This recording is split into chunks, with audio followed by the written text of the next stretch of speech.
जय माता दी, जय माँ कामाख्या, जय श्री महाकाल महाराज।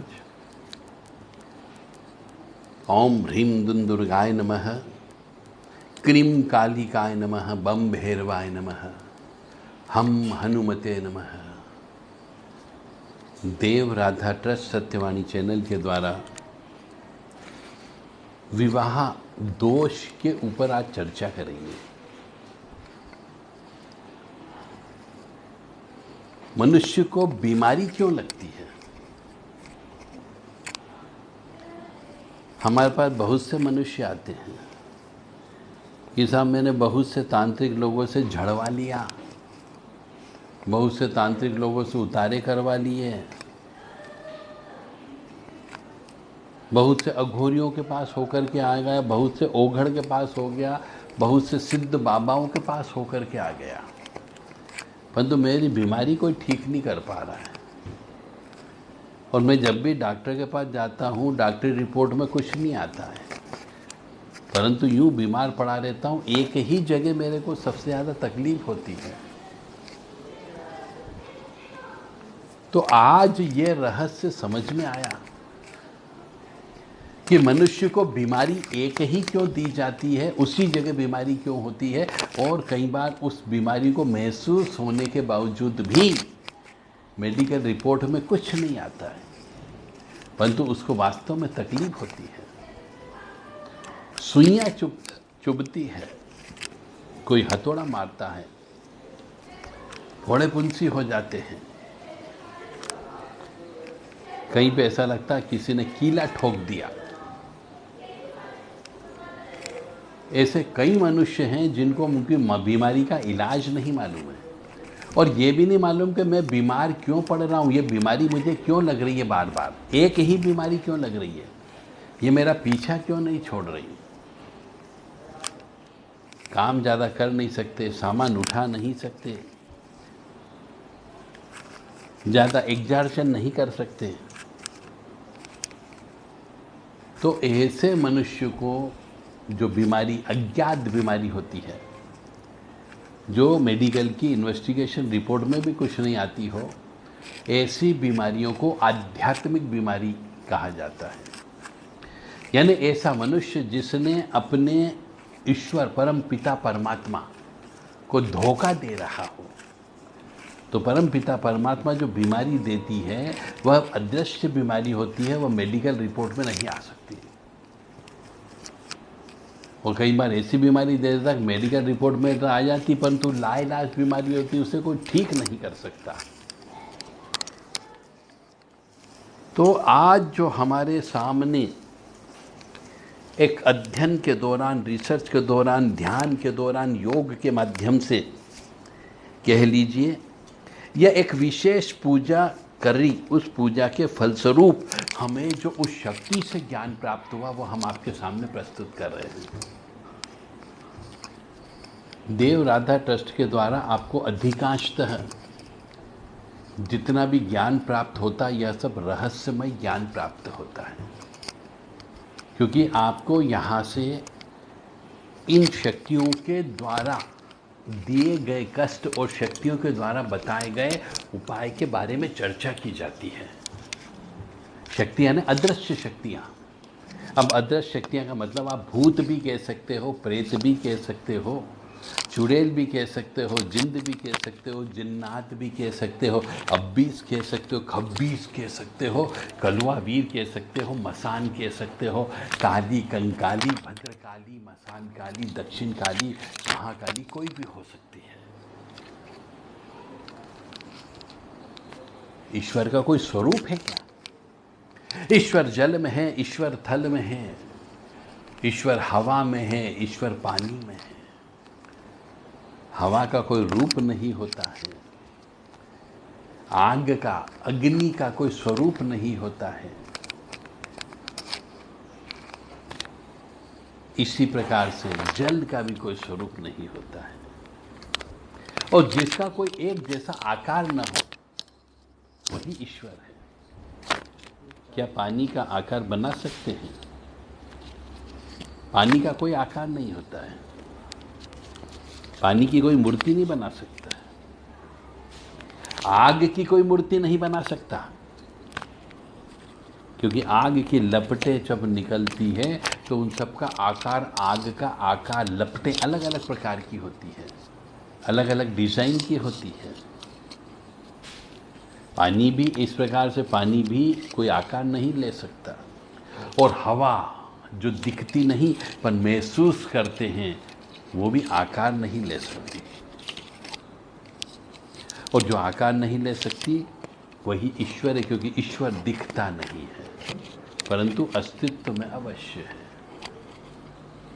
तो ऐसे मनुष्य जो अपनी इन तीन शक्तियों को धोखा देता हो, आग को धोखा देता हो, जल को धोखा देता हो, हवा को धोखा देता हो, यानी कि जब एक पुरुष एक स्त्री के साथ विवाह करता है, कई कई 7 फेरे लेते हैं, कई पे 4 फेरे लेते हैं, तो वो फेरे जो लिए जाते हैं वो अग्नि के समक्ष लिए जाते हैं, कलश के समक्ष लिए जाते हैं, और वहाँ पर हवा, जल और आग तीनों उपस्थित होते हैं, यानी ईश्वर उपस्थित होता है। उनके समक्ष लिए गए वचन कोई यदि कोई स्त्री होती हो या कोई पुरुष तोड़ता हो, तो ऐसे स्त्री या पुरुष को जिसने ईश्वर की अवहेलना की, यानी वहाँ पे वचन दिया, जो भी वचन होते हैं विवाह के 4 वचन 7 वचन, उन वचन को जो मनुष्य तोड़ता है उसको शारीरिक कष्ट अवश्य होता है। अब शारीरिक कष्ट का मतलब हो गया कोई न कोई रोग उसको लगा रहता है, और वह रोग चिकित्सा नियम के अनुसार मेडिकल रिपोर्ट में जो इन्वेस्टिगेशन होती है, जांच होती है, खून की, यूरिन की, शौच की, बलगम की, किसी भी जांच में वो पता नहीं चलता कि क्या बीमारी है, परंतु बीमारी रहती है।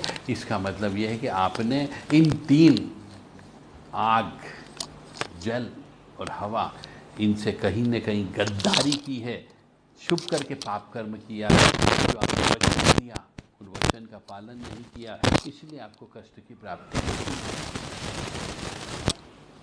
वैसे बहुत से मनुष्य हमारे पास आते हैं कि साहब हम तांत्रिकों के पास चले गए, ओघड़ के पास चले गए, अघोरियों के पास चले गए, भोपाल लोगों के पास चले गए, भगत लोगों के पास चले गए, अच्छे बड़े बड़े जहाँ पर बैठक होती वहाँ पर चले गए, बड़े बड़े दरबार में चले गए, कोई हमें ठीक नहीं कर पा रहा है। तो इसका मतलब ये है कि तुम पाप कर्म कर रहे हो, पापी मनुष्य हो, इसलिए ठीक नहीं हो पा रहे हो। तो आज का ज्ञान यहाँ पर ये प्राप्त होता है कि कोई मनुष्य विवाह के जो 7 फेरे होते हैं उन 7 फेरों को तोड़ता है, तो उसके शरीर के ऊपर कोई न कोई अदृश्य शक्ति का साया उसके साथ में रहता है, और वह उसको तकलीफ प्रदान करते रहता है। और वह मनुष्य जब तक उस पाप कर्म का प्रायश्चित न कर ले, तब तक वो बीमारी उसकी दूर नहीं होती, चाहे वो कितने ही बड़े बड़े साधु संत त्यागी तपस्वी के पास चला जाए, कोई कुछ नहीं कर सकता। बहुत से मनुष्य हमने देखे हैं कि वह विवाह के बाद में विवाह के बहुत से नियम जो वचन होते हैं उनको तोड़ना प्रारंभ कर देते हैं। उसकी वजह से उनके घर में सुख शांति नहीं होती है, घर में अशांति का वातावरण बना रहता है, और ऐसे मनुष्यों का वंश वृद्धि भी नहीं होती है। जो मनुष्य ईश्वर को दिए गए वचन को तोड़ता हो। अब वंश वृद्धि का मतलब यहाँ पे ये हो, मतलब ये भी है कि बच्चे पैदा नहीं होना, ऐसा नहीं है। बच्चे तो पैदा होते हैं, परंतु लड़कियां ही लड़कियां पैदा होती है, तो समझ जाओ वंश का नाश हो रहा है। ऐसे मनुष्य निश्चित तौर से कहीं न कहीं पर इस वचन के जो 7 वचन होते हैं विवाह के, उन वचन को तोड़े हुए हैं, इसलिए उनके यहाँ लड़कियां ही लड़कियां हो रही हैं। एक और कारण इसके पीछे होता है वंश वृद्धि नहीं होने का कारण कि पितृ दोष की उत्पत्ति होती है। पिछले जन्म के पाप कर्मों की वजह से, या तो इस आत्मा ने स्वयं ने किया हो, या जिस कुल में उत्पन्न हुआ हो उसके बाप दादा के द्वारा पाप कर्म किया गया हो, परदादा के द्वारा किया गया हो और वो मर गए, उनको सजा नहीं मिली हो, तो ऐसे मनुष्यों को भी उन दादा परदादा और बाप दादाओं के किए गए पाप कर्मों का फल इस जन्म में भोगना पड़ता है, क्योंकि उनने उनके कुल में जन्म लिया है।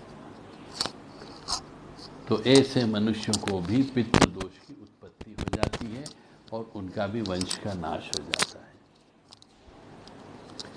कुछ कर्म ऐसे होते हैं जिनकी वजह से लड़के तो उत्पन्न होते हैं, पर लड़के समय आने पर उनकी मृत्यु हो जाती है, चाहे बीमार होकर के मरते हो, चाहे एक्सीडेंट होकर के मरते हो, परंतु मर जाते हैं। उनके यहाँ पर भी वंश वृद्धि नहीं होती है, निर्वंशी होकर के वो मर जाते हैं। तो ऐसे मनुष्य जो निर्वंशी होकर के मरते हैं, यानी कि उनको दाग देने वाला, मरने पर अग्नि दाह संस्कार करने वाला कोई उपस्थित नहीं होता है, उन लोगों को निर्वंशी कहा जाता है।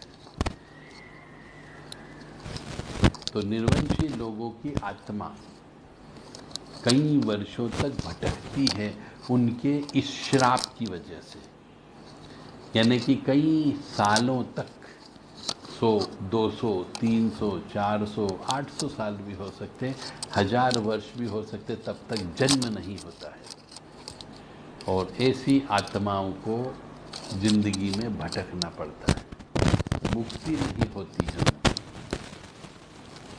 तो हम चल रहे हैं वास्तविक उद्देश्य के ऊपर कि यदि कोई मनुष्य, चाहे स्त्री हो या पुरुष हो, अग्नि के समक्ष, जल के समक्ष और हवा के समक्ष दिए गए वचन को तोड़ता हो, तो जमा जगत जननी जो प्रकृति कहलाती है वह सजा अवश्य देती है, और वह सजा होती है उसकी वंश का नाश हो जाना और उसके शरीर में कोई न कोई लाइलाज बीमारी लग जाना, जिसका डॉक्टरों के पास में कोई तोड़ नहीं होता है। जिस भी मनुष्य को कोई ऐसी लाइलाज बीमारी लग जाए तो समझ जाओ वह पिछले जन्म का अक्षम्य अपराध है, क्षमा योग्य नहीं होता है, इसलिए उसे वो बीमारी दी जाती है जिसका जीवन में कोई तोड़ नहीं होता है, कोई काट नहीं होती है। तो उसका प्रायश्चित कर्म करना चाहिए। अब जैसी बीमारी वैसा प्रायश्चित कर्म, जैसा कुकर्म किया वैसा प्रायश्चित कर्म, तो कुछ हद तक रिलैक्सेशन मिल सकता है, यानी कि दुख में कमी हो सकती है, अन्यथा दुख बराबर मिलेगा। जय माता दी, जय मां कामाख्या, जय श्री महाकाल महाराज। ओम मृत्युंजय महादेव त्राहि मां शरणागतम, जन्म मृत्यु जरा व्याधि पीड़ितम कर्म बंधने।